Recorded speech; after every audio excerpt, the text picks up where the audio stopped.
السلام علیکم رحمۃ اللہ وبرکاتہ۔ رمضان کا مہینہ 2 عشرے باقی ہیں۔ میں ان لوگوں سے یہ گزارش کرنا چاہتا ہوں اب تک جنہوں نے رمضان کے مہینے کی بے حرمتی کی ہے، اب تو کم از کم وہ توبہ کر لیں۔ 2 عشرے سامنے بچے ہیں، پہلا عشرہ رحمت کا، دوسرا عشرہ برکت کا، اور تیسرا عشرہ جو ہے وہ مغفرت کا ہے۔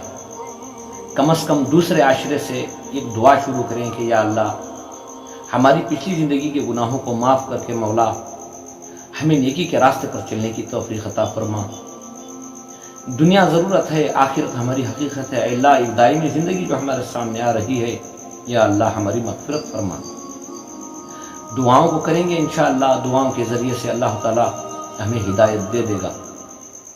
دوسری بات، رمضان کے مہینے میں جو صدقہ ہم دیتے ہیں وہ صدقہ صحیح جگہ پہچان کر دیں۔ آپ کا صدقہ کہیں غلط جگہ نہ لگ جائے۔ مظلوم، بے بس، لاچار، بیوہ، یتیم جہاں ضرورت مند ہیں، آپ کا صدقہ وہاں پہنچے۔ اور دوسری جو بات ہے، وہ ہو سکتا ہے آئندہ رمضان ہمیں ملے یا نہ ملے، اس رمضان میں خوب دعائیں کرو ہمارے ملک کے امن و سکون کے لیے اور پریشان حال لوگوں کے لیے دعائیں کریں۔ کس کی دعا سے اللہ تعالیٰ کس کی تقدیر بدل دے، یہ اللہ ہی بہتر جاننے والا ہے۔ بس ہماری کوشش یہ ہو کہ ہم دعاؤں کو زیادہ کریں تاکہ دعاؤں کی برکت سے اللہ تعالیٰ ہمارے حق میں خیر کے فیصلے کریں۔